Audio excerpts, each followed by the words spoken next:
Now, there's nothing more difficult. They just say, you know, all you guys in Saudi Arabia and Venezuela, we're happy to get your oil, but, you know, if you want to charge us $50 a barrel, then it's going to cost you $5 a barrel for us to use your oil, and so we'll give you $45 a barrel for the oil, and we'll keep the difference as a form of a tariff on your oil. We have enough oil in the Rocky Mountains to last for 300 years. It's been deliberately kept off the market. There's enough oil in the world to bury it over and over again. There is no peak oil, and all they have to do is start pumping that oil that's in the Rocky Mountains, and we won't have to import any oil for a long, long time. You know, I mean, if somebody doesn't figure out, Bob, that there's an agenda afoot, just when we've got our problems with the fiat financiers, and there is a demand drop, supposedly the reason why, oil hit $60 a barrel because China increased their demand fourfold or whatever the story was.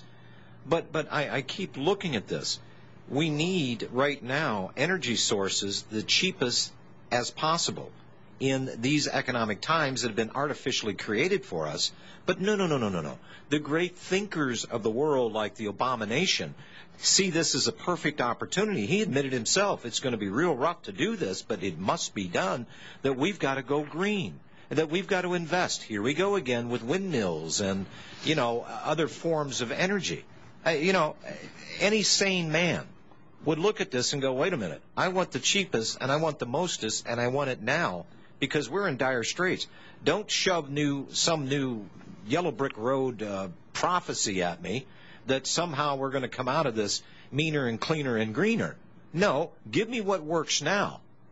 We can do other things later. But again, Bob, this goes back to the control, and whether the corporations have it over the government or the banks have it over the government and the corporations is yet to be decided, because we haven't got them into the waterboarding room yet to find out why. But it just seems to me that this is one great big circle game in order to control and manipulate and drive down and to do what they will. It's all about money and power. Yep. There is nothing that they do that's not about that. These people are voracious, insane, greedy, evil, satanic people. And you're right. Everything that they do, there's a reason for it.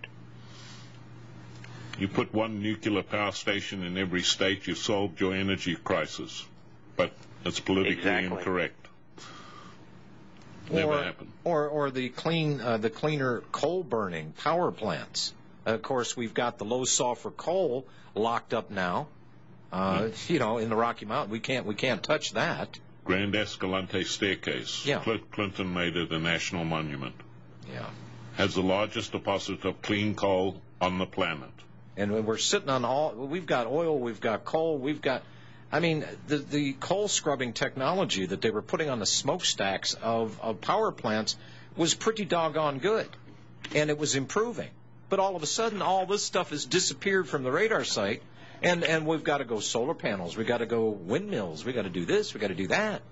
But I'm looking at this, and whoever is going to be generating this energy, this electricity, and it's not costing them anything, okay, nobody's out there charging for the air that's moving across our planet, but these people are going to make the investment to create electricity, but are you going to get a break on the cost of a kilowatt?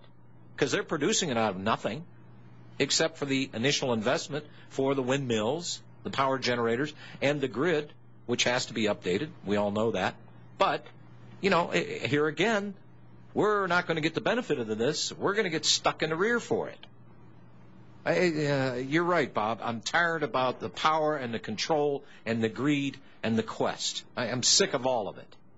These people can burn in hell. If those two things that I mentioned earlier in the program don't work, you're going to have your chance to take them all out and have them tried for what they've done, because there won't be any government. You know, and they don't realize that.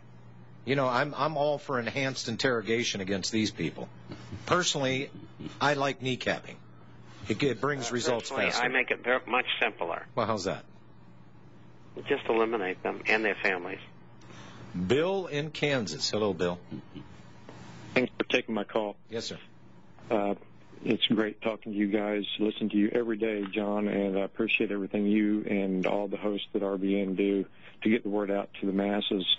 My reason for calling today is I wanted to share a little experience with a credit card debt elimination company that I've had.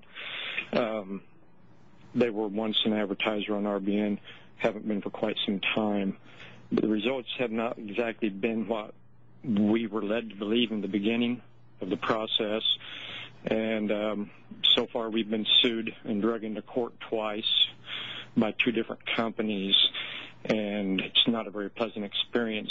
I understand the banking system and the global elite power structure that we're all living under, and the courtroom is just part of that matrix. The judge is involved in the banking scheme. I don't see any way out of it personally, but where I'm at, we're getting ready to go into court again. I'm not very willing to go. The company I'm working with is wanting us to go in there. I don't know if I can contact these companies, try to get a settlement, get a reduced amount, and pay our way out of this thing. And which company was it? Federal Debt Relief System. They go under FDRS.